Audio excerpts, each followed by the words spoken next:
Vamos a presentarnos muy brevemente mientras se van incorporando todas las personas que están apuntadas al aula de padres, para que conozcáis un poquito nuestro recorrido y en un minuto ya podáis haceros una idea de qué os podemos contar.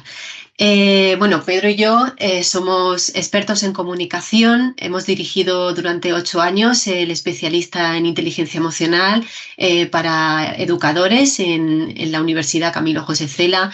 Hemos trabajado muchos años con primaria y con secundaria, impartiendo sesiones de comunicación, de inteligencia emocional y de oratoria, debate y algunas otras áreas. Además somos padres y somos pareja. Todo en un pack. Compartimos muchas cosas, compartimos una casa, o sea, su casa es mi casa, su hija es mi hija y su padre es mi suegro. Muchas cosas. Bueno, para nosotros siempre es un placer estar aquí en lo que consideramos nuestra casa, en la institución educativa SEC, y esperemos que disfrutéis mucho esta sesión, igual que nosotros disfrutamos impartiendo estos contenidos porque nos parecen fundamentales. Bueno, pues vamos a comenzar, pero primero queríamos recordaros que podemos contestar las preguntas que nos vayáis haciendo, iremos mirando el chat. La idea sería poder contaros en 45 minutos, muy concentradito, algunas nociones fundamentales sobre la comunicación que nos parecen que son claves para la educación de nuestros hijos, y a partir de esos 45 minutos pues haremos una parte de preguntas y respuestas que podéis ir anotando, apuntando en el chat, y nosotros pues luego las recogeremos, ¿vale? No podremos acceder al micro porque si no se nos va mucho tiempo, así que si podéis hacer las preguntas o las consultas a través del chat, pues muchísimo mejor, os lo agradeceríamos mucho. Bueno, pues vamos a comenzar, y para ello, con vuestro permiso, vamos a compartir la presentación porque, bueno, pues como además es comunicación no verbal, pues todo lo que sean imágenes es importante, ¿no? Poder visualizar lo que os vamos contando. Pues vamos allá, vamos a compartirla.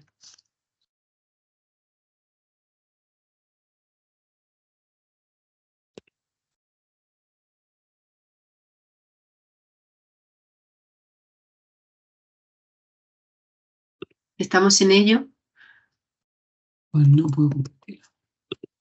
A ver. Y compartir aquí.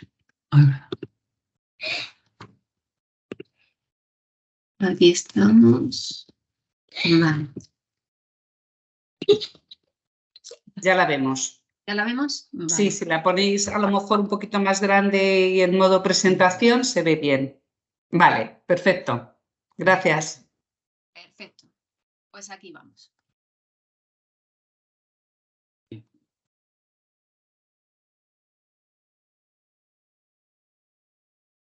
Bueno, pues empezamos dando sobre todo las buenas tardes de nuevo, decir que qué difícil es esto de ser mamá, de ser papá.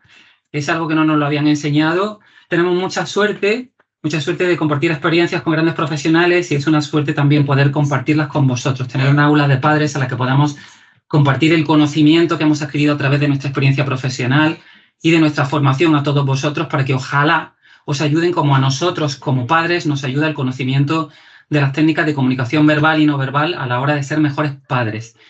Que siempre, Verónica y yo, pensamos que no lo vamos a conseguir nunca porque es muy difícil, pero el conocer herramientas relacionadas con el desarrollo de la comunicación realmente podemos decir que ayuda, nos ayuda y mucho.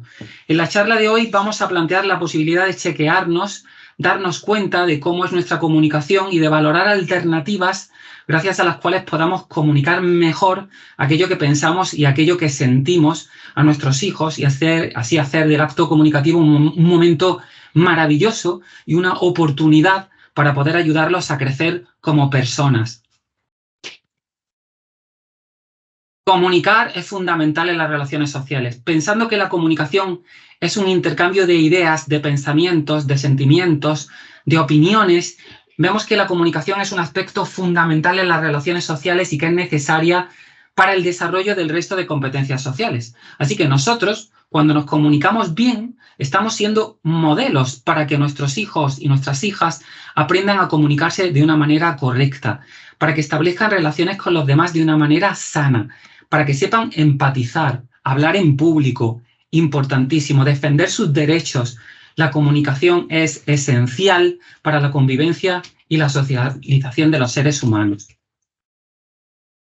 Mirad, esto queremos compartir con esto con vosotros, que nos parece algo muy interesante, y es el arco de distorsión de la comunicación. No sé si lo habréis conocido alguna vez, si habéis hablado de este tema. Desde que yo pienso en lo que quiero decir hasta que el otro, la otra persona, la persona con la que hablo, mi hijo, mi hija, hasta que interpreta lo que yo le digo, hay multitud de factores externos e internos que pueden distorsionar ese mensaje hasta cambiarlo completamente.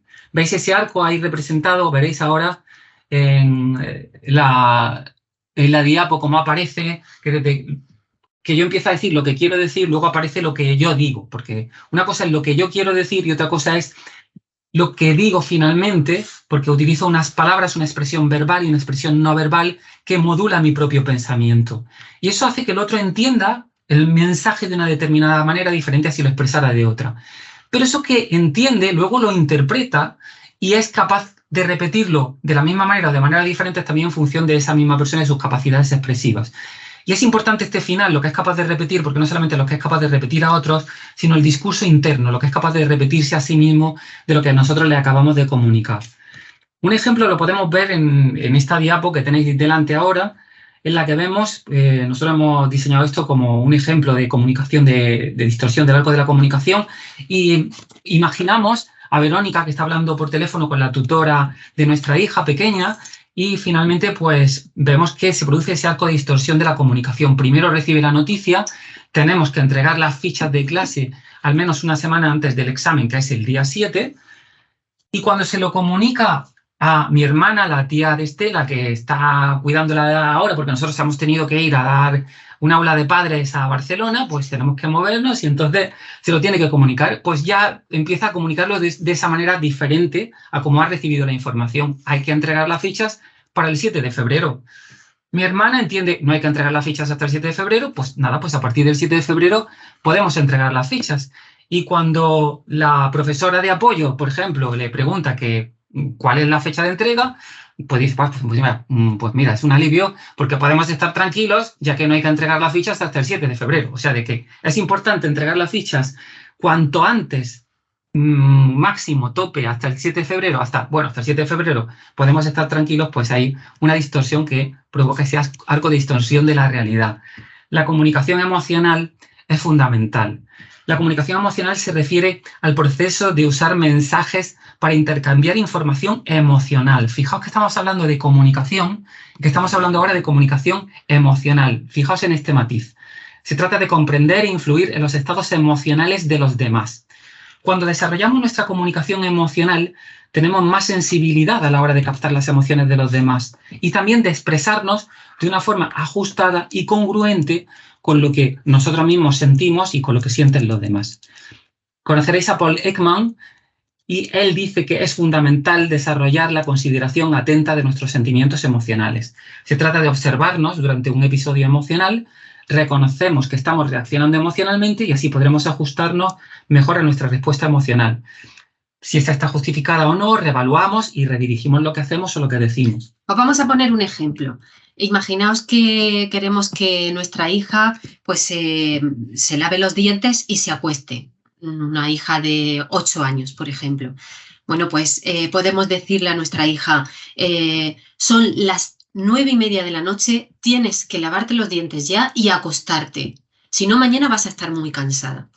Esto es una forma de decir las cosas. Si la queremos decir desde un mensaje o desde la comunicación emocional, que ya sabemos que es más motivadora porque entienden mejor la norma y además conectan con nuestras emociones y con las suyas, si le decimos, cariño, ha sido un día muy largo, me siento muy cansada, necesito tu ayuda, cepíllate los dientes y así te podré leer el cuento porque me hace tanta ilusión conocer el final, ¿vale? Es una comunicación diferente. Es una comunicación lo que llamamos emocional, como ha explicado Pedro. Y cuando tenemos esa comunicación emocional, sabemos que se evitan los conflictos, sabemos que además nuestro hijo empatizará más con nosotros, luego hablaremos un poquito de la empatía y daremos recursos sobre empatía, nos entienden mejor, se relajarán, además, serán más sinceros, porque también hablaremos un poco de la mentira y de por qué se produce esta. Y además estarán más motivados a hacer o a respetar esa norma, incluso cuando nosotros no estamos presentes. Las emociones son una guía, siempre, tanto para nosotros mismos como para nuestros hijos. Como decía el doctor Paul Ekman, cuando nos expresamos emocionalmente, lo que sí tenemos que estar muy pendientes de que reaccionemos con una intensidad que sea coherente al valor de la situación. Os ponemos otro ejemplo. Imaginaos que un niño o nuestro hijo le ha hecho daño a su hermano menor y lo ha hecho por accidente. Bueno, pues la intensidad emocional con la que nos expresamos no va a ser la misma que si lo hace de forma intencionada, le hace daño. O, por ejemplo, si nuestra hija está mojando el baño porque está jugando con sus juguetes, es diferente a si juega en el baño, está todo mojado y además está utilizando el secador para secar a sus juguetes. Si os dais cuenta, estamos hablando de un semáforo. En el primero está en ámbar porque se puede escurrir y se puede caer y hacerse daño si está utilizando el baño y está todo mojado. Pero si además está utilizando el secador, de repente nos damos cuenta de que es muy peligrosa la situación. Nuestra intensidad emocional tiene que ser coherente con el ámbar o con el rojo. Esto tiene que ver con la norma. Y la norma, para que realmente sea comprendida, tiene que estar acompañada de una intensidad emocional coherente. Por otro lado, la baja expresividad emocional, que es el segundo punto, o la expresión inadecuada, lo que puede hacer es confundir a nuestros hijos. Y una respuesta incongruente con el estímulo también puede confundir. Esto es lo que decíamos también del semáforo, ¿no? No es lo mismo estar en verde que en ámbar que en rojo, ¿de acuerdo? En ese sentido, podemos poner luego muchos ejemplos cuando estemos con la parte de las preguntas, pero tendremos siempre que pensar cuál de las situaciones es más grave. Si es más grave, entonces la situación pues será roja. Si es menos grave, entonces la situación pues se convierte en verde o en ámbar. Y nuestra expresión emocional será coherente con respecto a esa situación.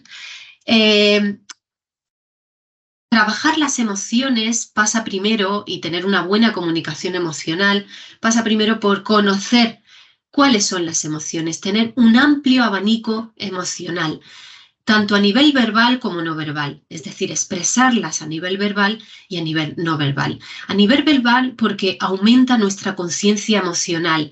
Esta diapositiva está sacada de un esquema que tiene ampliamente desarrollado Rafael Vizquerra a través de su universo de emociones y de su programa de educación emocional. Y aquí hemos recogido algunas de las emociones negativas a través de las primarias, cómo aparecen otras emociones. Pero ya no es lo mismo decir, cuando vemos este esquema, que estoy triste a que estoy melancólico. No es lo mismo decir que estoy triste a que estoy deprimido, que estoy triste a que estoy frustrado. Ampliar este abanico emocional hace que desarrollemos esta comunicación emocional de una forma más efectiva. Lo mismo pasa, por supuesto, con las emociones positivas, no solo negativas. Mirad qué maravilloso es poder ampliar ese vocabulario y poder preguntarle a nuestro hijo, ¿y te has sentido satisfecho cuando te han dado la nota hoy? No es lo mismo que alegre, ¿no? O decirle, estoy entusiasmado, cariño, con irnos este fin de semana de viaje todos juntos. Qué placer poder disfrutar de un churro con chocolate juntos este fin de semana, ¿no? Ampliar ese vocabulario emocional y poder expresarlo también a través de la comunicación no verbal, decimos que es esencial y es uno de nuestros objetivos en el aprendizaje social y emocional.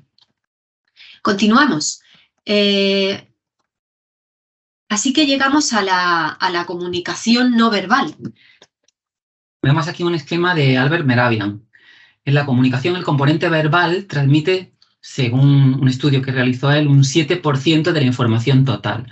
siendo la comunicación paraverbal un 38% y el componente no verbal la mayoría de la información transmitida con un 55%. Este esquema es muy común, lo veréis en muchos sitios como ejemplo. Ahora sabemos que esta estadística es situacional, depende de la situación a analizar, pero resalta la importancia de la comunicación no verbal, que es de lo que se trata.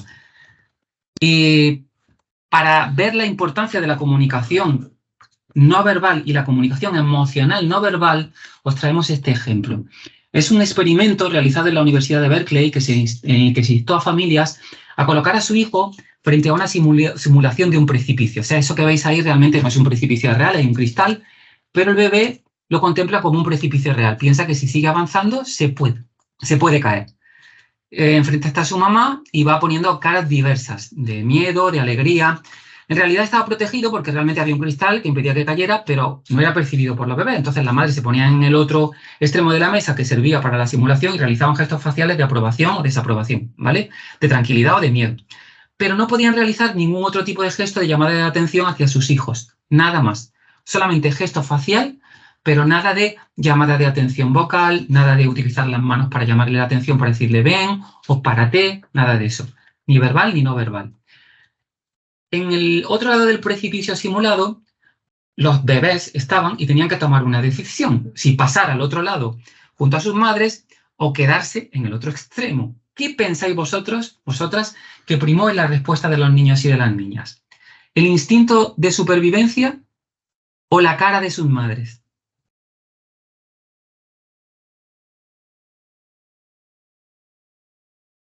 Mirad, la cara de las madres. Si las madres ponían una cara relajada que invitaba a que cruzara el precipicio, estos cruzaban.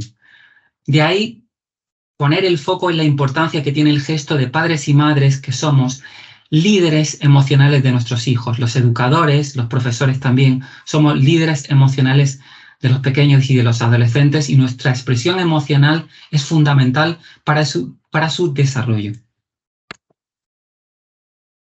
Pues pasan los años y seguimos observando las expresiones faciales no solo de nuestros padres, sino de aquellas personas que son para nosotros una autoridad, incluidos nuestros jefes. Son nuestros modelos y son las personas a las que más miramos y de las que más recibimos información emocional del mundo que nos rodea. Una de las fuentes principales es la expresión facial de la emoción. Para ello, antes de analizar la expresión facial, os queremos hablar de la mentira en los niños, que tanto seguro que os preocupa, niños, adolescentes. Paul Ekman tiene un libro muy bonito, que es La mentira en los niños, donde habla de ello y detenidamente, y es realmente muy revelador ese libro. Él siempre dice que cuando hay una mentira hay un motivo y el motivo puede ser eludir la responsabilidad, dañar a otras personas. Lógicamente un niño no va a dañar intencionadamente a otras personas, pero sí que puede tener mucho miedo al juicio de otras personas o a las consecuencias de sus actos. Muchas veces los niños mienten por inseguridad o por darse importancia porque tienen una baja autoestima. Es decir, que tenemos que ver el fondo de la cuestión, por qué tienen tanto miedo los niños a veces para decir la verdad, ¿no? En ese sentido, podemos encontrar expresiones emocionales que son incongruentes en nuestros hijos. ¿Qué pasa cuando mienten? Pues normalmente dejan de expresar. Los niños dejan de expresar emociones. ¿Qué más hacen los niños cuando mienten? Pues utilizan algunas expresiones, por ejemplo, como que no miran, dejan de mirar, por ejemplo, ¿no? ¿Qué más cosas? La frecuencia del parpadeo cambia, la persona que miente parpadea más a menudo. Cuando un niño dice una mentira, tiende a taparse la boca muchas veces. Y esto de que nos rascamos la nariz cuando mentimos también es muy habitual y existe una explicación para ello que da detenidamente el doctor Philippe Turchet. La volvemos a poner la presentación. Incluso se quedan con la misma expresión facial durante mucho tiempo, ¿vale? Y por último, la sonrisa. La sonrisa enmascara en muchas ocasiones la mentira. ¿Por qué es tan importante para nuestra labor como padres, como educadores, aprender a detectar las mentiras de nuestros hijos? Porque el niño, cuando miente, miente porque tiene un problema. Teme ser rechazado, como decía, castigado. Entonces, detectar esa mentira nos va a ayudar a detectar el problema. Si el niño percibe que la sinceridad es más conveniente que la mentira, aprenderá a decir la verdad. Yo sé que es una tarea muy complicada, pero si el niño teme mucho las consecuencias de la mentira, aprenderá a mentir mejor. Esto nos lo dice el doctor Ekman y lo explica muy detenidamente en su libro. Así que, bueno, ¿qué podemos hacer cuando vemos la mentira en nuestros hijos? Pues las consecuencias de decir la verdad deben ser más gratificantes que las consecuencias de mentir, ¿vale? Es decir, que la verdad muy posiblemente no va a servir para evitar un castigo, no.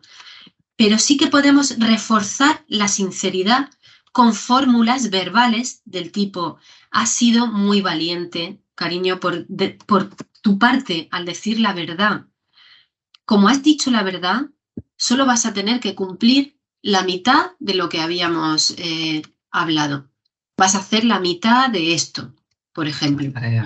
La mitad de las tareas. Es muy importante hablar de la mentira con nuestros hijos y de la importancia de ser sinceros. Bueno, vamos a seguir viendo cómo nos expresamos para ampliar esa labor detectivesca como padres, en el buen sentido de la palabra, porque a veces la expresión emocional no verbal nos da muchas pistas de cómo se sienten nuestros hijos, incluso antes de que ellos lo sepan. La alegría es una de las emociones que mejor reconocemos claramente en nuestros hijos y que más se contagia, además. Sabemos que se expresa a través de la sonrisa, pero decimos que la sonrisa es la parte de la expresión más controlable. A veces expresarnos con una sonrisa no significa que estemos felices, sino que estamos amortiguando u ocultando otra emoción. ¿Qué más? Pues, bueno, aquí la expresión de alegría, cuando es una emoción total, se expresa con toda la cara.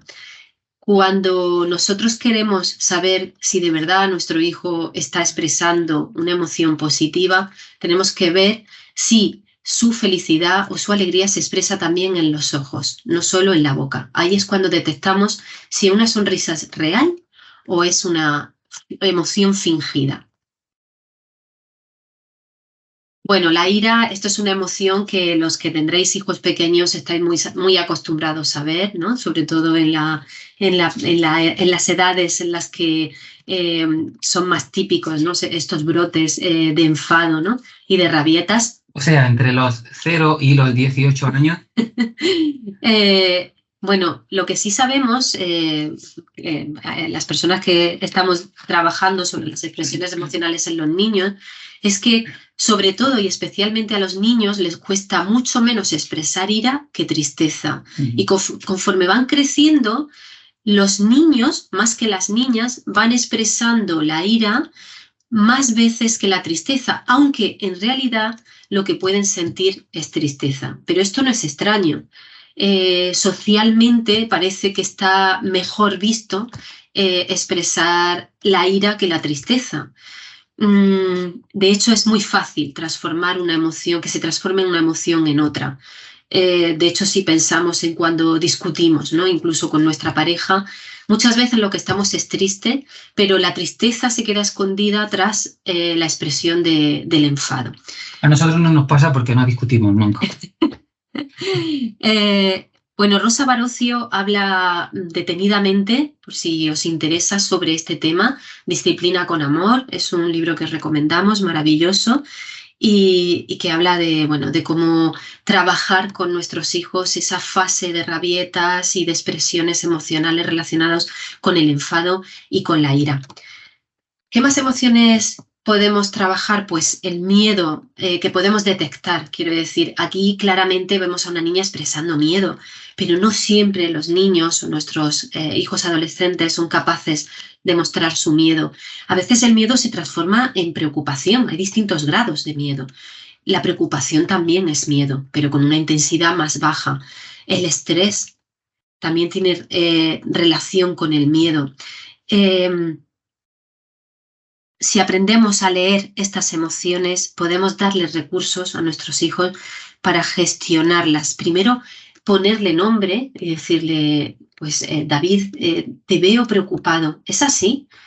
No, sí, mamá. Muchas veces nuestros hijos nos dicen, me duele la barriga, ¿no? Nos hablan de síntomas físicos y nosotros a veces tenemos que hacer la labor de transformarlo en emociones y decirle, pero ¿es que te preocupa algo, cariño? Oye, es que he tenido un examen y no sé si lo he hecho bien. Ah, pues puede ser que te duela la barriga porque estás un poco nervioso o preocupado. Puede ser. Entonces nosotros hacemos esa labor de transformar ese sentimiento, bueno, ese sentido físico que tienen, ese síntoma, en una expresión verbal, ¿no? Lo que Vizquerra llama en nombrar las emociones, que es tan fundamental como competencia emocional. Y bueno, aquí vemos la tristeza que se expresa con un descenso de las cejas, ¿no? Claramente, pero también de la comisura de los labios. Es una expresión que es muy reconocible cuando se expresa con toda la cara. Hay niños a los que les cuesta expresar la tristeza claramente y hay que trabajar con ellos. Hay niños, por ejemplo, que muy vergonzosos, a los que les cuesta expresar esta emoción, pero también la ira. Y hay que entrenarles. Como padres podemos entrenarles en esa expresión. Porque pensamos que, bueno, por ser emociones universales somos capaces de expresarlas, pero es que la vergüenza, esas emociones sociales que vemos que a veces superan, ¿no? Y hacen que se inhiba esa expresión emocional en nuestros hijos. Y la sorpresa, que es una emoción neutra, es una emoción que luego va acompañada de alegría, de tristeza, de enfado, ¿no? Y que, bueno, es tan común verla.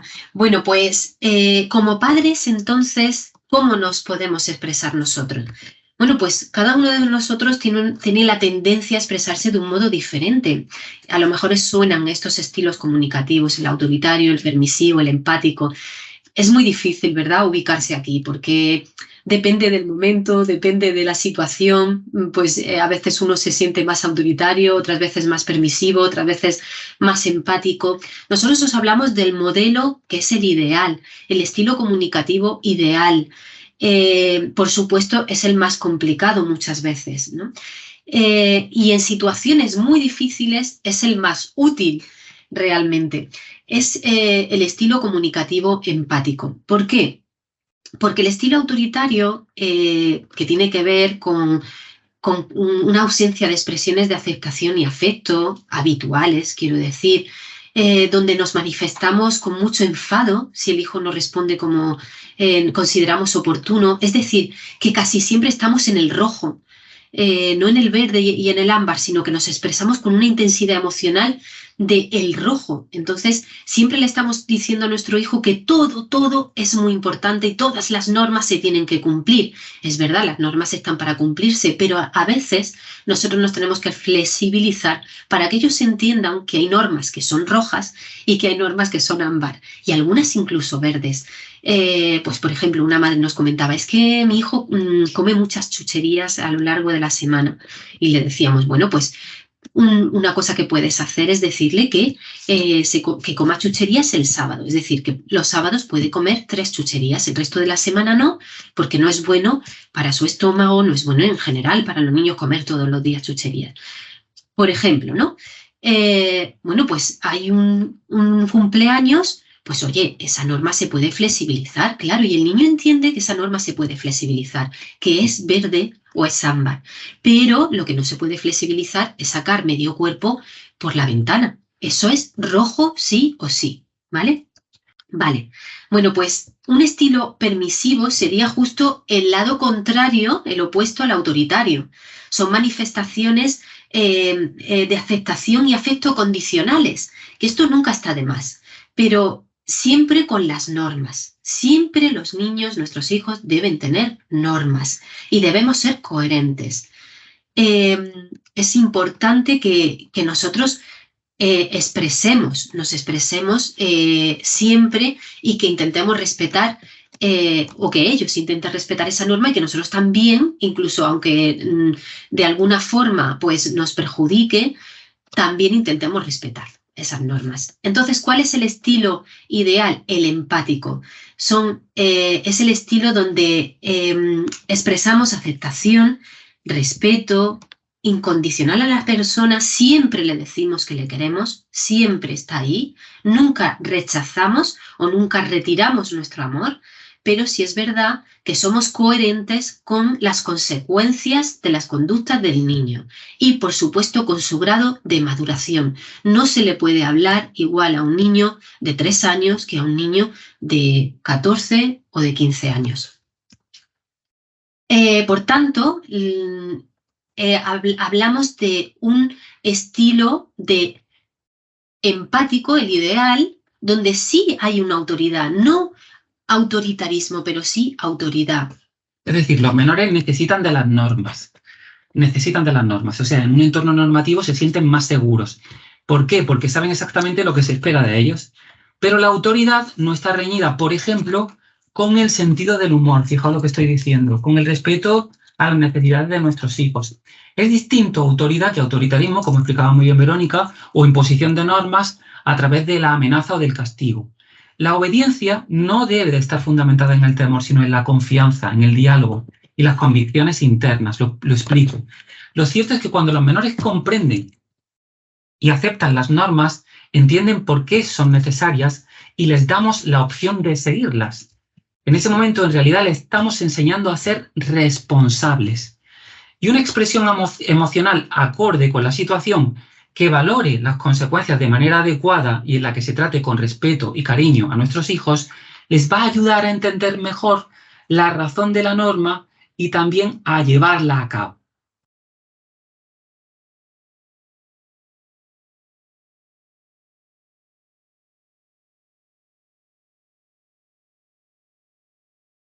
Aquí está. Veréis, la toma de conciencia de la relación entre emoción, cognición y comportamiento es algo muy importante. Esta habilidad, tomar conciencia de esa relación entre la emoción que se siente, la habilidad a la hora de procesar esa información y el comportamiento que llevamos a cabo en consecuencia, es de modo consciente, consiste en ser conscientes de cómo nuestros estados emocionales influyen en el comportamiento y cómo el comportamiento se relaciona con la emoción. O sea, de este modo podemos regular nuestro estado emocional a través del razonamiento lógico y también a través de la conducta. Por ejemplo, al practicar técnicas de relajación podemos regular un estado emocional de nerviosismo. Del mismo modo, un comportamiento no verbal relajado, fijaos qué importante la comunicación no verbal en este caso, si mostramos un comportamiento no verbal relajado que dé muestra de tranquilidad y de empatía, a nosotros, los que lo practicamos, nos hará sentirnos más tranquilos y más seguros. Y al mismo tiempo provocará en nuestros hijos un reflejo en su comportamiento que les llevará también a sentirse más tranquilos y más seguros en la relación. Claro, ese es el efecto del contagio emocional. Vamos a poneros una situación. Imaginaos que Pedro es mi hijo adolescente. Sí, eso es fácil de representar. Yo hago de adolescente. Y resulta que Pedro pues se ha dejado barba, tiene 15 años y ya le ha salido la barbita y a mí no me gusta que vaya con barba porque tiene 15 años, entonces le veo extraño, le veo raro, ¿no? Entonces, bueno, pues imaginaos que va a salir el sábado por la noche y va a salir un ratito con los amigos, la organización y tal, es un paseíto y entonces le veo salir y le digo lo siguiente: Pedro, ¿sí? ¿Dónde vas? He quedado. ¿Has quedado con tus amigos? Sí. Pero ¿no te afeitas la barba? Pues no. Pero es que la tienes muy larga, pareces tu padre. Bueno, es que soy un hipster. ¿Un hippie? No, un hippie no, un hipster, mamá. No me vengas con cuentos, Pedro. Mira, quítate esa barba porque no me gusta. Y súbete los pantalones, que se me caen. Anda. ¿Vale? Imaginaos que le decimos esto, ¿no? Esto es muy habitual, ¿no? Bueno, pues ¿Cómo podemos conectar mejor con nuestro hijo para que entienda lo que queremos decirle y que no se enfade, porque se nos va a ir enfadado? Bueno, pues para ello tenemos los pasos de conexión con los demás, ¿no? Y de petición de cambios, porque lo que le estoy pidiendo al fin y al cabo es un cambio a Pedro, ¿no? Lo primero es esa sintonía y la sincronía emocional. Es cuando conectamos con la otra persona, le miramos y no estamos, por ejemplo, con el móvil o mirando la tele. Para hablar de cosas importantes tenemos que mirarnos y conectar el uno con el otro. Es fundamental. Y, por tanto, se favorecerá lo que llamamos una escucha atenta, tan difícil ya en estos tiempos, ¿no? Que vamos corriendo y que parece una utopía, ¿no? Escucharnos atentamente. ¿En qué consiste esto? Lo que sabemos es que cuando escuchamos atentamente a nuestros hijos, pues estamos desarrollándoles, estamos haciendo que crezcan emocionalmente, les estamos diciendo también que son importantes para nosotros. ¿En qué consiste la escucha activa? Pues en escuchar sin interrumpir, en hacer preguntas, en expresar interés en la otra persona y reflejar su emoción y resumir lo que el otro dice. Esto es fundamental y parece que estos pasos, pues como vamos, se nos olvidan muchas veces, pero cuanto más importante sea para la otra persona aquello de lo que estamos hablando, más tenemos que escuchar activamente. Y por último, reconocer positivamente lo que el otro siente y hacerle un reconocimiento positivo de las cosas buenas, de aquello en lo que tiene razón. Es fundamental, porque si no, lo que generamos es una barrera en la otra persona, ya no nos quiere escuchar. Y lo último sería la empatía, ¿vale? Esto de la empatía, ¿qué es? Pues la empatía es expresarnos o expresarle. Bueno, estas son las fases del reconocimiento positivo y por último la empatía. ¿Qué se consigue con la empatía? El rapport. Se consigue que yo conecto con la otra persona, que la otra persona, que es mi hijo en este caso, entiende lo que le estoy pidiendo. Es verdad que a veces no lo conseguimos en una interacción nada más. Puede ser que necesitemos más interacciones con nuestro hijo, hablar más del tema, pero a lo mejor incluso yo puede que cambie de opinión y a lo mejor ya no sea tan importante para mí que vaya con barba cuando entiendo qué es lo que le pasa.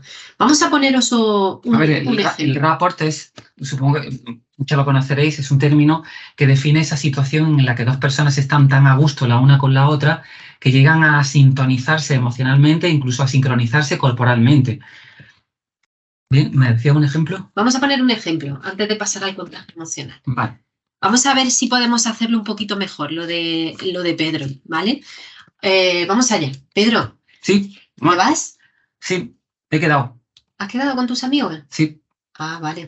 Oye, pues es que te quería preguntar, porque te he visto que te está creciendo la barba. Sí. ¿Qué habías pensado? ¿Dejártela así, crecer o qué? Bueno, es que soy hipster. ¿Cómo? Hipster. ¿Hipster? Sí. ¿Eso qué es? Pues que te deja así la barba y, bueno, tiene así un estilillo. Eso. Ah, que te ves tú bien así. Sí. Ya. Bueno, también es que tengo granos. ¿Que tienes granos? Sí, así me los tapo un poco. Ah, cariño, entiendo. Fíjate, pero ya sabes que los granos, si tienes la barba, te van a seguir creciendo. O sea, Ya. Lo suyo sería que te la quitaras y te echaras alguna crema. Podemos comprar algo para que se te vayan. Me hago daño afeitándome. Ya entiendo, cariño. Lo que pasa es que fíjate, con la cara que tú tienes tan bonita y la barba cómo te tapa. A mí me encantaría verte tu cara sin esa barba. Bueno, vale. No sé, piénsatelo y podemos preguntar por alguna crema o algún gel para los granos. Vale. ¿Sí? Bueno, sí. Bueno, pues nada, pues ya lo vemos mañana, ¿vale? Vale, me voy. Vale, bueno, esto puede ser una situación un poco ideal, pero lo que he utilizado son las herramientas que acabamos de ver. Le he preguntado, le he escuchado, no le he interrumpido, le he reconocido lo que tiene de verdad. Él decía, es que tengo los granos y esto me lo tapa. Y yo no le he dicho, no, eso es una tontería, sino que le he dicho, pues tienes razón, es verdad, te tapa. Le he dicho que le entiendo, pero también le he expresado mi opinión, no he dejado de expresarle mi opinión y le he ofrecido alternativas y le he preguntado qué le parece. No le he obligado, porque estamos hablando ya de pues, un adolescente de 15 años. Seguramente si estamos con un niño de 8, pues también le puedo preguntar alternativas, pero a lo mejor él no tiene alternativas o ella. Yo se las puedo ofrecer. Pero siempre hacer que participen nuestros hijos en las normas es fundamental y les va a ayudar a mantener esa norma y a estar motivados. Sí, veréis, nuestro mundo está lleno de desencadenantes del estado de ánimo. Esas situaciones que ocurren y que en muchas ocasiones nos encontramos de buen humor, de mal humor, sin saber exactamente por qué. Vamos a contar un experimento relacionado con estudiantes voluntarios de la Universidad de Würzburg en Alemania que demostró el impacto emocional. Verónica se ríe porque no sé pronunciarlo muy bien. Si hay alguien ahí de alemán, se escribe Würzburg, pero por ahí anda. Bueno, a lo que voy, el experimento demostró el impacto emocional de las personas que nos rodean. Se escogió un texto de lectura densa, el Tratado de la Naturaleza Humana de David Hume, y usaron audios que los sujetos del experimento podían escuchar en una de dos versiones diferentes. Unos se escuchaban con una versión más alegre y otros con un tono más triste. Están grabados con un tono más triste. Bien, pues los individuos salían del experimento con el mismo estado de ánimo correspondiente al tono del texto que habían escuchado. Incluso si esta escucha se había llevado a cabo mientras realizaban una tarea distractora, que estaban estudiando, que estaban, cantando, bailando, pues al final salían con ese estado de ánimo. Podían no enterarse del contenido, pero sí se contagiaban del estado de ánimo exhibido en la lectura. Es decir, que las emociones tienen un impacto sobre nosotros impresionante y las personas que nos rodean influyen continuamente en nuestros estados de ánimo. Pero es que los padres tienen más impacto emocional sobre los hijos porque somos sus figuras de apego. Somos las personas que les decimos cómo tienen que ver el mundo sin quererlo. Ellos ven el mundo a través de nuestros ojos cuando son más pequeños y entienden el mundo a través de nuestras reacciones. Somos modelos y ellos van a imitar siempre el modelo. Por tanto, es fundamental saber que se contagian continuamente de nuestras emociones. Ellos nos pueden contagiar de sus emociones también. Cuando tienen una rabieta, cuando se enfadan con nosotros, se produce también ese contagio emocional. En realidad, la autoridad siempre va a contagiar emocionalmente más a las demás personas, pero también se ve favorecido por cualquier sensación de amenaza. Es decir, cuando estamos rodeados de personas que se sienten preocupadas o amenazadas, eso se dispersa y se contagia rápidamente entre todas las personas. La persona que expresa emociones más intensas contagia más a personas que expresan emociones menos intensas. Personas también que tienen una alta sensibilidad se verán contagiadas más rápidamente que otras. Pero si además la persona que está expresándose emocionalmente es una persona a la que queremos o con la que tenemos una conexión emocional importante, nos contagiará mucho más rápidamente. Es por ello por lo que, bueno, en el contagio grupal, por supuesto, la persona con el rostro más expresivo, es la que establece la jerarquía de interacción en un grupo. Es decir, la persona que más se expresa es la que tiene casi, podríamos decir, más poder.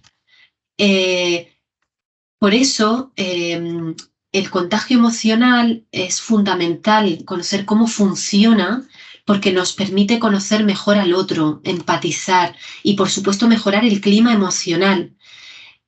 Como padres, como madres, como educadores, es necesario mantener un mayor autocontrol emocional y para ello una herramienta es la distancia emocional. ¿En qué consiste esa distancia emocional?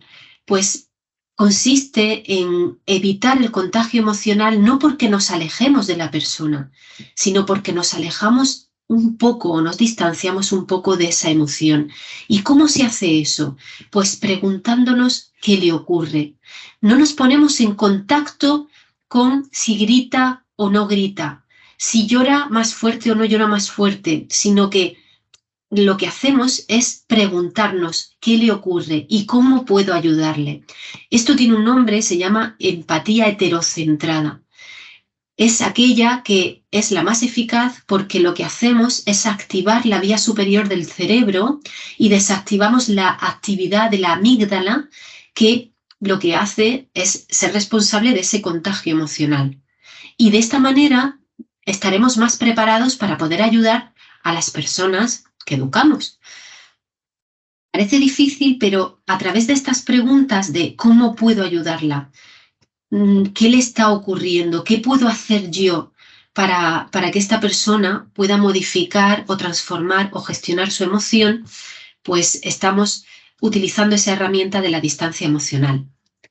Y por último, y ya pasamos a las preguntas, queríamos hablaros de la comunicación emocional a través de la petición de cambios. Yo le he pedido un cambio a Pedro, que ha sido pues que si se puede afeitar, ¿no? Para mí, el que se afeite o no, ¿cómo diríais que sería? ¿Sería semáforo verde, ámbar, rojo? Cada padre tendrá su propia opción, pero siempre tenemos que ver que el rojo tiene que ver con el peligro para la vida. El rojo tiene que ver con hábitos poco saludables. Entonces, a partir de ahí podemos ir bajando, ¿no? Y podemos preguntarnos, ¿en qué parte del semáforo estoy?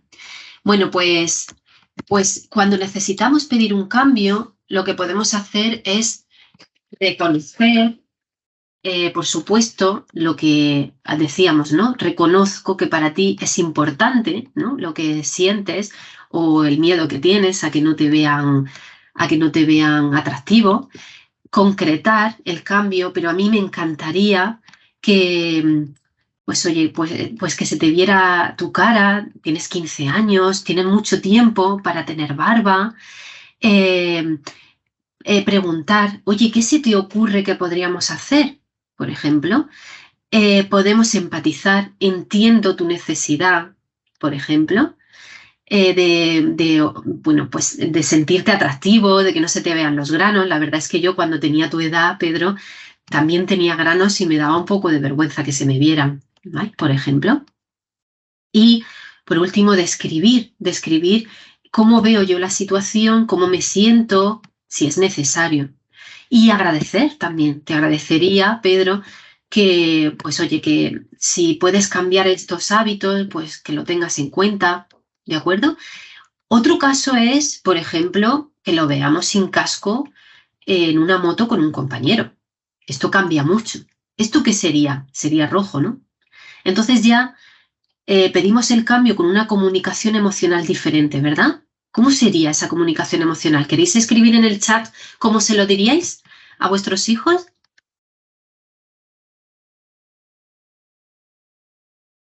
¿Alguien se anima? Creo que nos veis, ¿no? ¿No nos veis a través de la cámara? A ver. No nos veis, Pilar. Ha dicho, que está desactivada. Vale, pues ya nos podéis ver. Uy, a ver. Ay. ¿Cómo le diríais ahora? ¿Cómo le diríais a vuestro hijo adolescente de 15 años que lo habéis visto en una moto con un compañero y además sin casco? ¿Cómo podríamos utilizar esto que hemos visto de la comunicación emocional? Todos tenemos claro que estamos en rojo, ¿verdad? ¿Cómo podríamos expresarle ese cambio a través de la verbal y no verbal? ¿Qué expresión emocional de las que hemos visto? ¿Qué emociones podríamos expresar aquí? ¿Os encaja que yo le diga, por ejemplo, si fuera Pedro, mi hijo adolescente, eso, el miedo, muy bien, el miedo. Si quieres ir en moto con tus amigos, tendremos que ir a comprar un casco esta misma tarde. Ajá. ¿Te parece? Explicándole la consecuencia de no llevar casco. Ajá. Efectivamente, todo funcionaría, todo esto junto, ¿vale? Lo más efectivo para empezar sería expresarle miedo, mucho miedo, porque realmente nos aterra, ¿no? Que nuestro hijo iba en casco, y preguntarle, por supuesto, de hecho me he adelantado, antes de expresarle ese miedo, tenemos que preguntarle por qué lo ha hecho, ¿vale? todas esas explicaciones de que es un peligro para su vida, todas esas explicaciones son fundamentales, pero tenemos que aportarlas una vez que le hemos preguntado a nuestro hijo por qué lo ha hecho. Porque imaginaos que os dice, mira mamá, es que estaba en una situación de peligro, en una situación de tal, que tenía que salir de allí como fuera. Imaginaos, ¿no? Poniéndonos en esa situación. Entonces, a lo mejor nosotros incluso cambiamos en nuestra expresión. Sigue estando el miedo, por supuesto. Pero sí que podemos primero preguntarle para recopilar esa información. A continuación nosotros le expresamos ese miedo, esa preocupación. Activamos lo que es su empatía a través de nuestra comunicación emocional. Cariño, no sabes, no te puedes imaginar el miedo que he pasado cuando te he visto bajándote de la moto. Me he imaginado que habías estado todo el viaje, que no sé desde dónde vienes, sin el casco, y es que me aterra, pero tú sabes por qué. Y entonces hablamos de eso. Y a partir de ahí hablamos de, si tú te quieres montar en moto, entonces te compro un casco, como ha dicho, creo que ha dicho Pilar, ¿no? Exactamente, tengo miedo de que puedas morir, es muy grave, o de que puedas tener un accidente y que bueno, que vayamos al hospital y que no puedas. O sea, las consecuencias aquí se pueden explicar. ¿Y qué piensas tú? Por supuesto, se le puede preguntar. ¿Y enfado? Puede, claro que sí, se puede expresar el enfado, pero lo que sabemos es que el enfado lo que hace es bloquear a la otra persona, se defiende la otra persona. Entonces, prohibirle, claro, por supuesto, es que esto es rojo, no quiero volverte a ver y hablarle de las consecuencias que puede tener que vuelva a montarse en moto sin casco. Claro que sí. Y por supuesto, asociarlo a unas consecuencias que pueda tener el hecho de que se monte en moto sin casco. ¿De acuerdo? Pero esa expresión emocional es fundamental de miedo, también de enfado, pero ya decimos que el enfado es una emoción que provoca una barrera en la otra persona, que se defienda, que se bloquee, que no escuche y que se resista. ¿De acuerdo? Vale, pues muchas gracias por todas esas aportaciones. No sé si creo que funciona cuando se le pone ejemplos reales. Muy bien, claro que sí. Y se le puede poner incluso hablarle de algún caso cercano, de algo que nos haya ocurrido o a alguien que conozcamos. Y bueno, nosotros a veces vemos documentales y decimos, mira, a esta persona le ocurrió esto por esto y por esto, ¿no? Claro, los seres humanos funcionamos muy bien con historias. Cuando contamos historias desde pequeños a los niños, pues lo entienden mejor, y también de adultos, y también de adolescentes. Entonces, contar una historia, contar ejemplos, significa contarle una historia que es más fácil de, no solamente de entender, sino también de retener. Exactamente. Bueno, no os hemos hablado de cuando recibas tú una crítica de tu hijo, que eso también es muy importante, porque ya desde muy pequeños empiezan a hacernos críticas. Pero bueno, el sistema es muy parecido. Como no veo todavía preguntas, pues os lo contamos muy rápidamente y ya si queréis acabamos con esto. El sistema realmente de la comunicación emocional, tanto para hacer como para recibir una crítica, es muy similar. Lo primero es escuchar, porque lo que nos sale es rápidamente interrumpir, ¿no? Si te hacen una crítica, mamá, es que tú me dijiste, ¿cómo que yo te dije? ¿No? Bueno, pues vamos a intentar, aunque es difícil, mantener la calma y escuchar la crítica al completo y empatizar y reconocer aquello en lo que tienes razón. Pues entiendo que tú te sientas de esta manera si esperabas que yo te recogiera, por ejemplo, a esta hora. Entiendo además que tú hayas escogido esta opción, que es irte y yo te he estado buscando por todos lados. Fíjate que es que yo te he estado buscando porque no sabía dónde estabas y encima me he preocupado. Pero primero reconozco y empatizo con mi hijo y le doy la razón en aquello que lo tiene. Entiendo que hayas pensado que me había olvidado de ti. Y entonces ahora le aclaro. Si hay algo que aclarar. No fue así, cariño. Yo es que entendí que tú te volvías con tu amigo, por ejemplo. ¿Vale? No es que se me haya olvidado ir a por ti, es que yo entendí que hoy te volvías en el autobús con tu amiga tal, por ejemplo, ¿vale? Pero primero, antes de aclarar, he reconocido en aquello que tiene razón mi hijo y he empatizado con él o con ella. Le he dado la razón y además le he dicho que entiendo su emoción, entiendo su enfado.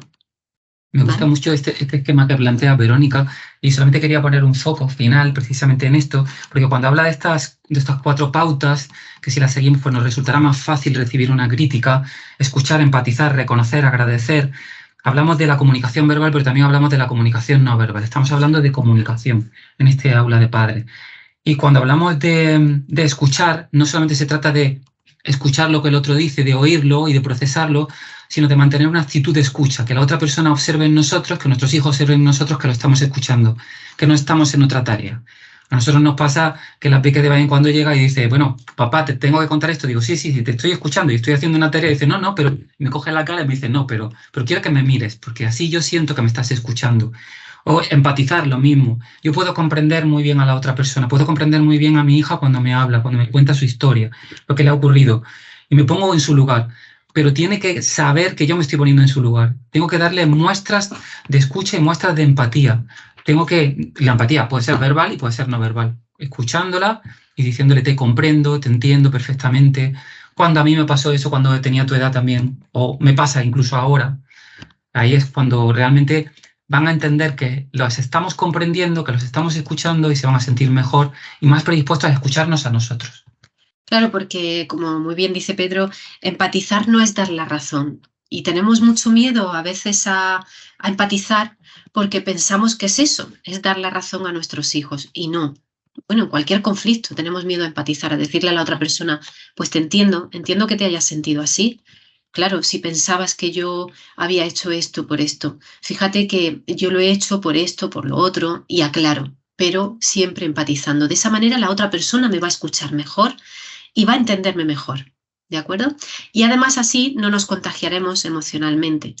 Y nosotros, como decimos, al ser modelos, al ser las figuras de apego, somos esas personas en las que se ven reflejados nuestros hijos y que van a imitar sin que ellos mismos se den cuenta. Así que, bueno, pues con esto finalizamos. No sabemos si queréis comentarnos algo. Justito hemos hecho la hora. Una pregunta. ¿Cómo se puede atraer la atención del niño cuando la rehúye en una conversación sin enfadarse uno mismo? Ajá. ¿De qué edad estamos hablando? Cuando la rehúye en una conversación. Vale. Bueno, pues 12 años. 12 años, vale. Hay distintos motivos por la que puede rehuir la mirada. ¿Estamos hablando de rehuir la mirada con sus padres, figuras de apego, o con otras personas con las que se siente avergonzado? ¿Es una persona tímida? ¿O estamos hablando de una conversación que le puede hacer sentir incómoda? Pues, por ejemplo, cuando le estoy hablando de una norma. Ajá, vale. Vale. Sí, bueno. O dice una regañina, ¿no? Claro. A sus padres, bien. Claro, es que puede resultarle demasiado violento al niño estar mirando. Es una forma de escapar. Sí. Eso no quiere decir que no os atienda.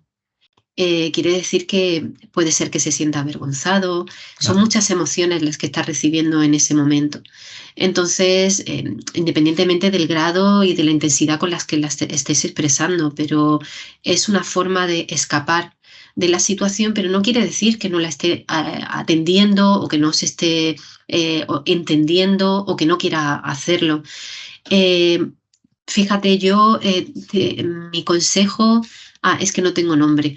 Mi consejo es que, me sales como invitado, así que mi consejo es que no forzar esa mirada, Fernando. Gracias. No forzarla, no es necesario. Solamente le puedes preguntar, Fernando, ¿me estás escuchando, verdad, cariño? Ya está, con eso, si te dice sí, pues no es necesario que te mire. Es demasiada información emocional la que puede estar recibiendo en ese momento.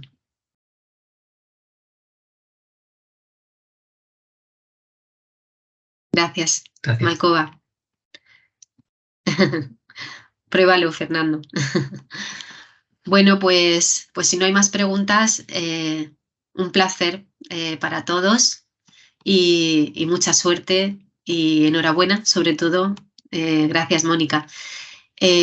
Disfrutad de vuestros hijos y disfrutar de esa comunicación emocional con ellos en cada fase, en cada etapa de sus vidas, porque va variando y ajustarnos a ellos y a sus necesidades es de las cosas más maravillosas que podemos hacer. Hemos visto aquí de Enrique cuándo podemos conseguir que haga algo que le has dicho 40 veces y al final acabas de los nervios y se acaba originando un conflicto. Bueno, claro, es que esto tiene que ver con esas normas, ¿no? De las que hablamos. Entonces, efectivamente, pues tenemos que asegurarnos de que esas normas están claras incluso antes de que se produzca el conflicto y la situación conflictiva. No de que explote el conflicto, sino de que tenga que pedirle eso. Por ejemplo, Enrique, imagínate que está viendo la tele y quiero que la apague, ¿no? Bueno, pues si sabemos que es un niño que se resiste a apagar la televisión, entonces lo que hacemos es decirle, tienes una hora para ver la televisión, de 6 a 7 de la tarde. A las 7 suena la alarma y hay que apagarla, ya no hay más discusión. Es decir, que aquello que te genere más conflicto, lo ideal es hablarlo previamente y tener esa norma, si tiene que ser por escrito, por escrito. Como sea, tener esa norma lo más patente posible. Nosotros hablamos en algunas sesiones de tener las normas, nosotros hablamos muchas veces cuando van pasando las fases de normas, que tenemos un decálogo de normas en la casa y que recordamos de vez en cuando. Incluso antes o cuando anticipamos que se va a producir un conflicto, pues utilizamos ese decálogo o lo actualizamos. Entonces, una guía o un recurso muy útil es este tipo de recursos, ¿vale? El decálogo de normas, ¿no? Que estén explícitas y que estén puestas o en el frigorífico o en algún lugar y recordarlas antes de que pueda ocurrir ese conflicto. Y sobre todo entender que nosotros somos los educadores. Somos los que tenemos ese rol, los que conocemos mejor todo de la vida y por lo tanto los que en principio tenemos que autorregularnos. Sí, es verdad que a veces nos pueden poner de los nervios porque algo cansino, venga de quien venga, pues nos puede molestar. Pero en ese momento, si nosotros nos damos cuenta de eso, tenemos que regularnos emocionalmente y pensar cuál es nuestro objetivo, que finalmente es la educación de nuestros hijos y que ellos entiendan mejor aquello que nosotros le queremos transmitir. Entonces, nos regulamos nosotros emocionalmente. Si nos tenemos que poner serios, que sea no tanto porque nos afecta, sino porque sabemos que si nos ponemos serios vamos a influir en ellos. Si tenemos que alegrarnos a veces cuando a veces nos pasa eso, que estamos tristes porque tenemos un acontecimiento que nos ha hecho daño en la vida o en el trabajo o estamos enfadados, pero cambiamos y le damos nuestra mejor sonrisa para que ellos se sientan bien. A veces tenemos que hacer un esfuerzo porque la amígdala está ahí y nos está diciendo, oye, qué cansino, y nos molesta y tendemos la tendencia pues, a mostrar enfado. Pero en ese momento tenemos que preguntarnos si eso objetivamente va a ser algo que nos va a ayudar o si va a perjudicar la relación y finalmente el objetivo que nosotros tenemos a la hora de tener una buena comunicación y de educar. Sí, Enrique, tienes toda la razón. A veces se enfrentan mucho y estás hablando de una edad de una etapa muy delicada que son los adolescentes, donde la autoafirmación es fundamental, ¿no? Por eso es tan importante que las normas estén construidas conjuntamente. Y muchas veces vamos a tener que flexibilizar esa norma si ellos nos hacen entender que de repente la situación tiene que variar, pero es verdad que tiene que estar muy bien justificada, porque si no, entonces siempre vamos a tener que flexibilizar la norma. Pero, Enrique, fíjate, las situaciones conflictivas tienen un pre, un durante y un post. ¿Vale?